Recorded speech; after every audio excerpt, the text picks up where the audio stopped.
The moment my sister's fiancé smiled and asked what I did for a living, I opened my mouth to answer. Before I could say a single word, my mother laughed nervously and cut me off. "She's between jobs. Let's not talk about it. We don't want to embarrass anyone tonight." My sister smirked, adding, "Honestly, just tell him you're unemployed. It's less awkward." Everyone around the dinner table chuckled. I simply smiled, picked up my glass, and let them believe whatever they wanted, because exactly 23 minutes later, the truth would leave every single one of them speechless. My name is Emma Carter, and I'm 31 years old. If you asked my parents to describe me, they'd probably call me the difficult one. If you asked my younger sister Olivia, she'd smile sweetly before reminding everyone that she was always the successful daughter. Funny thing is, none of them actually knew my life anymore. They'd stopped asking years ago, and eventually, I stopped offering answers. 3 days before Olivia's engagement dinner, my mother finally called. "Don't be late this time," she said. "Daniel's parents will be there, and we'd appreciate it if everything looked normal." Normal. That word had followed me my entire life. To my family, normal meant Olivia receiving compliments while I quietly cleared the dishes. It meant celebrating every promotion she ever earned while barely acknowledging anything I accomplished. After enough years, I accepted that I would never be the daughter they proudly introduced to guests. I almost declined the invitation. But despite everything, Olivia was still my sister. I wanted to believe one evening could pass without someone reminding me where I supposedly ranked in the family. The restaurant was elegant, filled with soft music, warm lights, and expensive flowers decorating every table. My parents greeted me with polite smiles that never quite reached their eyes. Olivia barely looked up from her phone before giving me a quick hug. Then she introduced me to her fiancé. "Emma, this is Daniel." Daniel stood and shook my hand with a genuine smile. "It's nice to finally meet you," he said. "Olivia's talked about you." I wondered which version. Dinner started pleasantly enough. Daniel seemed thoughtful, asking everyone questions instead of talking about himself. His parents were kind, and for a little while I almost relaxed. Then, halfway through the meal, Daniel turned toward me. "So, Emma," he asked warmly, "what do you do for work?" I smiled and opened my mouth. Before I could answer, my mother laughed. "Oh, she's unemployed right now." The table became strangely quiet. Olivia rolled her eyes before adding with a smirk, "Honestly, let's skip that conversation. We don't want to embarrass ourselves tonight." A few nervous laughs circled the table. I simply picked at my water glass and took a slow sip. Daniel didn't laugh. Instead, he looked at me with obvious confusion, as if the woman sitting across from him didn't match the picture everyone else was painting. A few seconds later, he leaned forward slightly and asked one quiet question.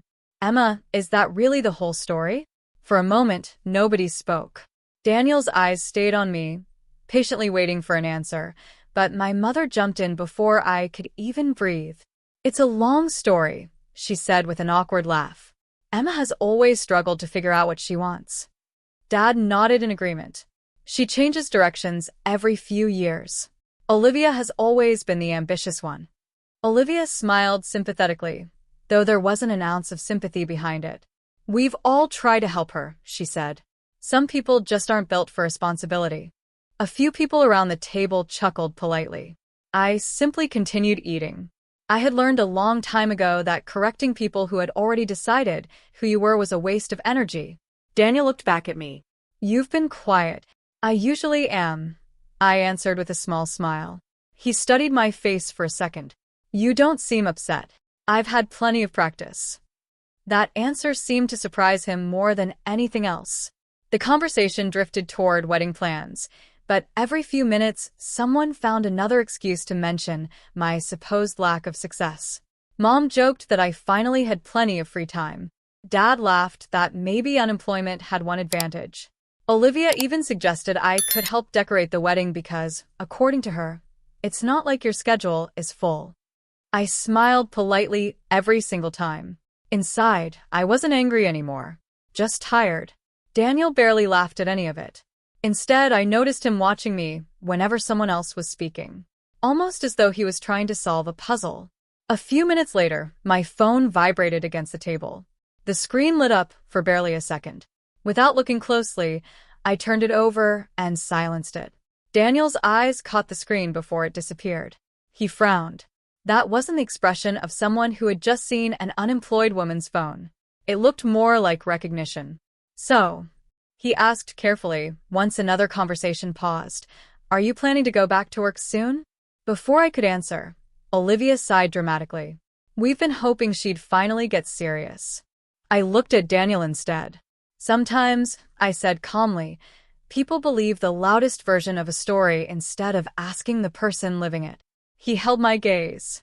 Then his eyes shifted briefly toward the corner of my phone, where the company logo had flashed only moments earlier.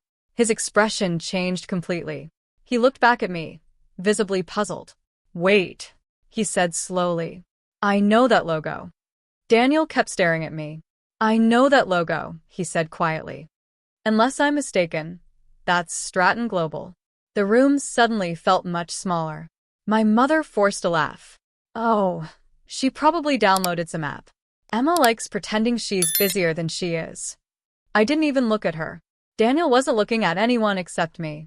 "Emma," he said carefully, "do you work with Stratton Global?" I finally answered, "Yes." Olivia smirked. "She means she applied there once." I shook my head. "No." Another notification appeared on my phone. This time, I glanced at the screen before silencing it. Daniel caught the name at the top of the message. His eyebrows lifted. "Executive Board?" I smiled faintly. "They've been waiting for my approval." The entire table went silent. Dad frowned. "Approval for what?" I set my phone beside my plate. "For an acquisition we're closing tonight." Mom looked genuinely confused. "What are you talking about?" I took a slow breath. I've never been unemployed. Nobody moved. I founded a technology consulting company 8 years ago. We started with 4 employees in a rented office. Today we have just over 400 people across 3 countries. Olivia laughed nervously. "That's ridiculous." "It would sound that way," I replied calmly, "if you stopped asking about my life years ago." Daniel leaned back in his chair, his expression completely different now. "I knew it," he whispered. Everyone turned toward him. "My company partnered with your firm earlier this year." He looked directly at me. "You led the negotiations yourself." I nodded. "I remember." He gave a disbelieving laugh. "I've sat through meetings where executives described you as one of the sharpest CEOs they'd ever worked with." Mom's face lost its color. Dad stared at me as though he'd never seen me before. Olivia quickly shook her head. "There has to be some mistake." Without saying another word, I unlocked my phone and opened the latest message. The screen displayed the signed acquisition agreement waiting for my final authorization, along with my name and title at the top. Emma Carter, Founder and Chief Executive Officer. I gently turned the phone so everyone could read it. No one spoke. Even the background music suddenly seemed louder than the silence surrounding our table. Daniel looked from the screen to my parents. Then, in a calm voice, he asked the one question nobody there wanted to answer. "Why would your own family pretend they didn't know who you really are?" No one answered Daniel's question. The silence settled over the table like a heavy blanket. My parents avoided looking at me.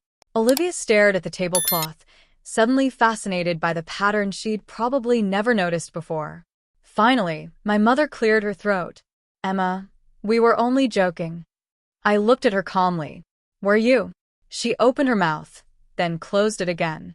Dad leaned forward. "We didn't think it was a big deal." "It wasn't one joke," I replied quietly.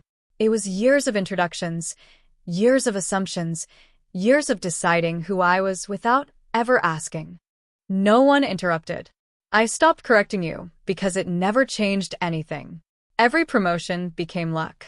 Every achievement became exaggeration.